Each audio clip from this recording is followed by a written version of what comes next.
A escassez de água no estado de São Paulo está em foco hoje no Melhor e Mais Justo. Estamos ao vivo pelo portal tvt.org.br. Participe.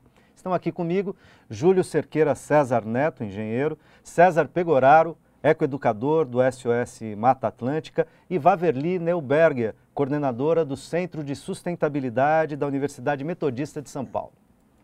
A poluição das águas, gerada pela falta de investimentos na rede de coleta e tratamento de esgotos, o assoreamento dos rios, diminui ainda mais a oferta desse bem precioso que é a água.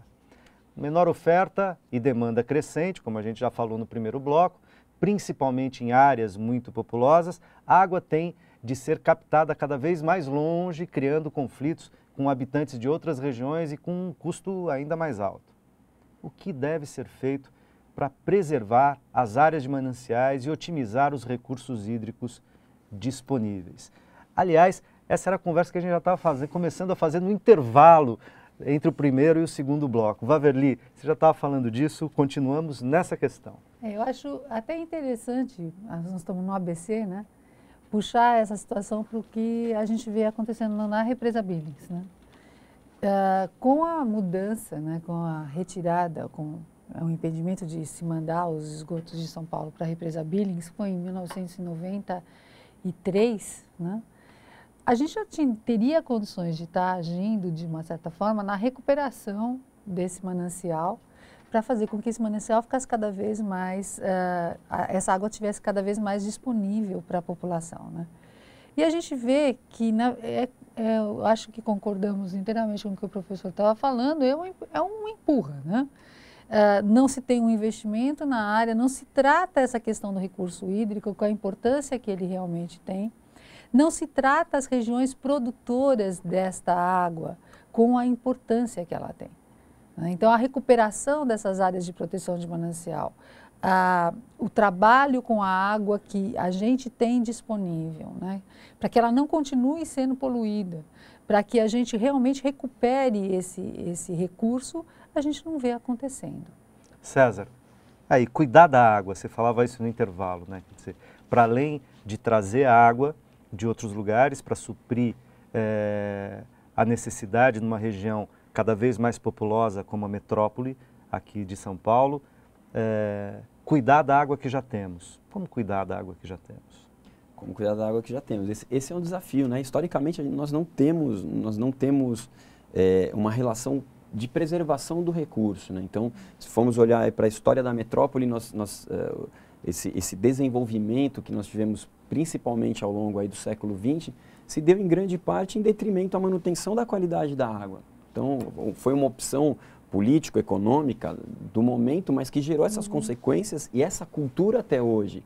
Então, nós não temos, muitas vezes, na mente dos nossos administradores, essa preocupação, nem tampouco a gente tem ao longo de todo o sistema. Então, quer dizer, a população também não está preocupada com o rio do seu bairro, não está preocupada com a qualidade, a condição dos seus mananciais, seja em quantidade, em qualidade, preservação da mata. Um exemplo claro disso é a gente observar que nos últimos 10 anos a região do município de São Paulo que mais cresceu é a região do distrito de Parelheiros, né, que abriga ali as nascentes fantásticas de uma parte da Billings e de grande parte da Guarapiranga. Então, quer dizer, a região que mais cresceu e não foi um crescimento planejado, né? Aquele crescimento, infelizmente, fruto aí da gentrificação, né? Da expulsão das camadas menos favorecidas da população para a periferia, autoconstrução, esgoto correndo no bairro. Então, quer dizer...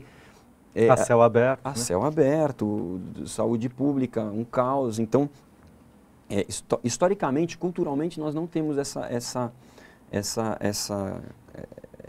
esse traquejo de cuidar da água. Então, assim, nós temos, para além de repente, de obras, de buscar mais água, de manter os nossos mananciais, a gente também tem uma questão educativa geral, né, de como é que a gente começa a mudar essa relação das pessoas com a água, né, como é que... Esse é muito parte do trabalho que, inclusive, eu faço. Como é que a gente sensibiliza as pessoas para que elas olhem, por mais que hoje em dia a gente tenha canais de esgoto nos bairros, mas como é que a gente... deseja que aquilo volte a ser o riachinho que era num passado remoto e que aquilo possa ter um outro uso, né, uma outra relação.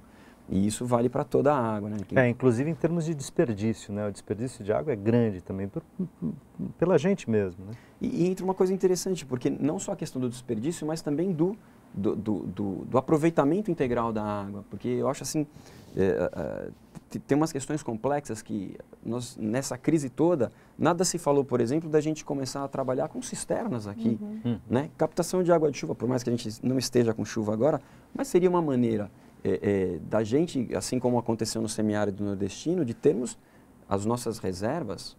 Então, assim, como é que a gente começa a pensar alternativas? Que lições a gente vai tirar desse estado que a gente está, para começar, para além dessas grandes obras que a gente tem, né, de seja trazer água do Ribeira, reverter o Paraíba do Sul, o São Lourenço já está sendo revertido para o sistema Baixo Cotia. Fora essas grandes obras, como é que a gente começa a buscar alternativas aqui no próprio quintal? Seja cuidando das nossas águas, pensando em alternativas de tratamento de água, de esgoto, reaproveitamento de água, para de fato diminuir a nossa pegada hídrica. Porque hoje em dia é isso, né? O Júlio já apontou muito bem, assim, que nós não tivemos um aumento do volume de água oferecido, mas nós tivemos um crescimento populacional enorme. Então, quer dizer, há um desequilíbrio absurdo na oferta e na demanda. Então, como é que a gente começa também, sabendo disso, buscar alternativas? Deixa eu botar o Júlio de novo na conversa, o Júlio, e voltar ao assunto que o Júlio trazia no primeiro bloco, que era a questão de demonstrar as razões aqui do nosso colapso e o que poderia ser feito. E eu queria aproveitar para colocar já uma pergunta do internauta Rodolfo Martins, de Belo Horizonte, Minas Gerais, que ele pergunta o seguinte, ele diz: ouvi dizer que utilizar o volume morto, né, a reserva técnica da Cantareira, irá matar a represa e os rios que produzem a água para a represa. Isso procede? Não, não procede. Isso é absolutamente fora de propósito. Não tem nada que ver uma coisa com outra. Não existe isso. Para não perder desculpa, eu estou um pouco preocupado com o tipo de informação que a gente pode dar. Eu ia, para explicar isso aí, esse sistema, só o volume morto não é uma reserva estratégica. Reserva técnica, né, que eles chamam. Reserva técnica, ela não está prevista para ser utilizada para o abastecimento da região metropolitana. É um buraco que ficou lá, por acaso, por questões topográficas, e ficou lá. Tanto que ela está lá. Não usa. As bombas, né? Só para entender, as bombas não pegam água nessa Tanto que, se ela fosse uma profundidade. reserva estratégica, ela teria um sistema para utilizar aquela água, mas não tem. Tanto que eles estão construindo agora um sistema. Então, não existe esse tipo de coisa. Ela não é uma reserva estratégica, ela é um buraco a mais que tem lá e que não tem nenhuma função específica. Tem agora, porque vai jogar o problema 3 vezes para frente. Tá certo? Bom, mas tem 2 aspectos que eu acho importantes, para não usar muito tempo.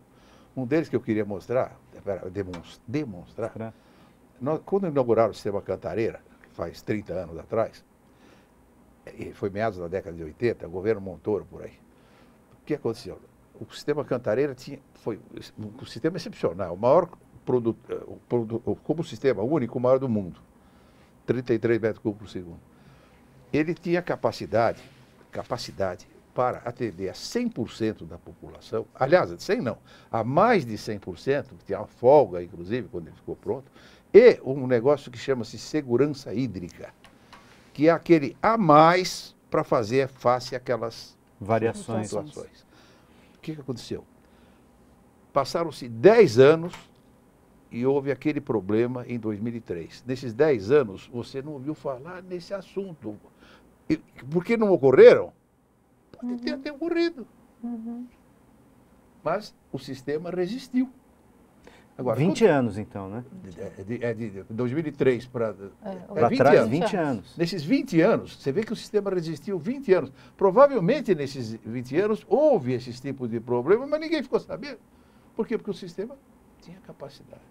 Então, esse é um dos que deixa mais do que claro de que esse problema é sazonal e é natural.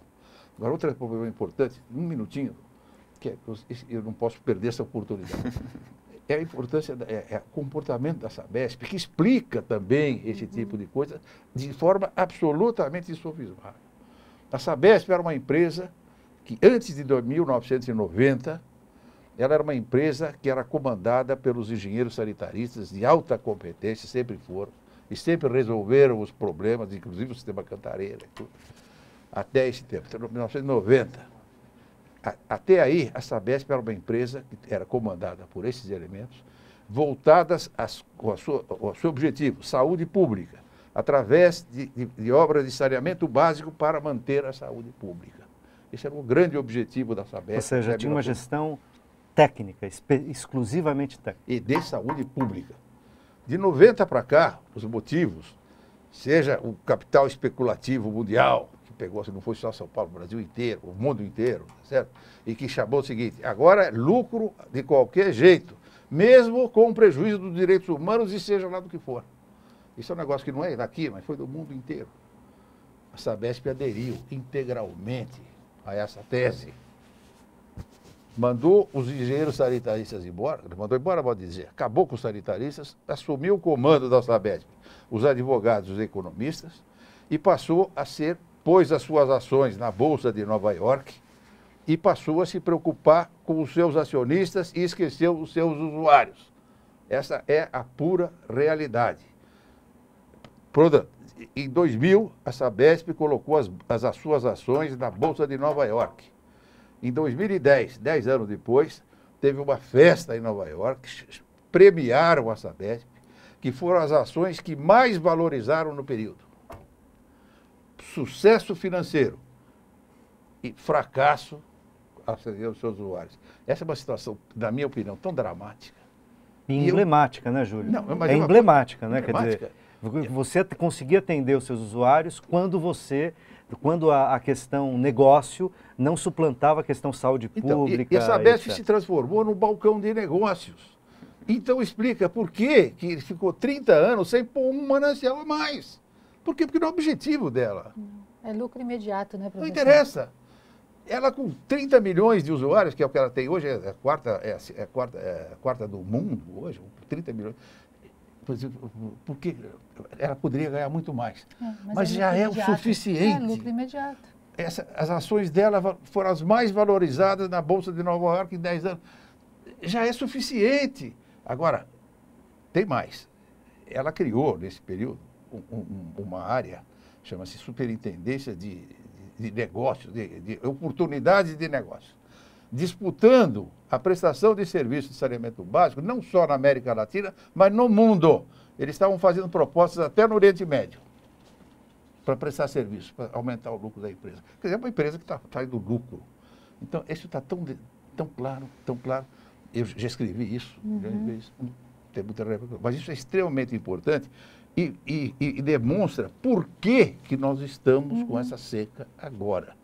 Por quê? Porque a empresa que faz isso não está interessada em atender os usuários, mas sim em atender os acionistas. E deixa eu fazer uma pergunta aqui de leigo, e por favor, se eu estiver falando uma bobagem enorme, vocês me corrijam. Por exemplo, muito se falou, não nesse momento essa conversa não veio à tona, mas há alguns anos se falava, não, o Brasil tem aquíferos, quer dizer, há uma quantidade enorme de água no subterrâneo, aquífero Guarani e etc. Isso são alternativas viáveis de captação de água ou isso está um pouco na lenda urbana? César? Então, tem uma questão assim, algumas cidades, por exemplo, para o interior de São Paulo, um caso emblemático é Ribeirão Preto, né, e tem um grande potencial, grandes indústrias que lidam com a questão, que usam a água como matéria-prima, instaladas lá, e questão de produção de cana, gado, então quer dizer, eles têm um consumo bastante de água lá, 100% da localidade é abastecida pelo aquífero Guarani. A gente tem alguns desafios para chegar no aquífero e nós já temos hoje em dia alguns desafios também de contaminação nas áreas principalmente nas áreas de recarga. Então, quer dizer, é uma possibilidade interessante de água? Sim, ótimo, mas que tem tido desafios, tanto no uso racional quanto na sua manutenção. E também, assim, o aquífero não é facilmente acessado por todos, né? Então ele tem a sua região mais específica, tem as regiões de afloramento, que seriam super mais simples de captar, mas é isso, não é uma água que está aqui para a gente imediata. Disponível. E as questões de recarga são ainda mais complexas. O que são questões de recarga para os leigos aqui como eu? Na verdade, para Porque a água que você retira, para ela voltar para um aquífero, né, para esses aquíferos, essa água foi acumulada em milhões de anos. Né? Para ela voltar para esse aquífero é muito mais complexo do que a água superficial. Né? Sim, né, que a chuva ou as nascentes. As nascentes, né? ou mesmo desviar um rio, tirar a água de um rio e canalizar para dentro. Tem uma coisa que também que eu acho bastante interessante comentar, que assim, a gente está vivendo um cenário dramático na questão do abastecimento, né? E tem uma coisa assim que me inquieta há muito tempo, que é a questão das perdas na rede, né? Que assim, a gente tem, hoje em dia os dados oficiais dão conta aí de que pouco mais de 1/4 da água produzida é perdida em vazamentos ou em furto. Os dados da ANA, né, da Agência Nacional de Águas, já elevam um pouco esse mesmo dado aí para quase 35%. Mas o que me choca é um pouco isso, assim, né, como o Júlio já colocou muito bem, não é a primeira vez que a gente chega num cenário alarmante de falta de água. E mesmo assim, esse é um dado que evoluiu muito pouco. Tivemos melhoras, tivemos investimentos? Sim, mas a melhora foi muito incipiente frente à urgência do tema, à necessidade. Então, esse também é uma coisa que... É isso, praticamente, se a gente for pensar no sistema todo produtor de água aqui da região metropolitana, o volume de uma Guarapiranga inteira, né, da produção da Guarapiranga é perdido em vazamentos. Nossa. Eu preciso fazer mais um rápido intervalo e a gente já volta.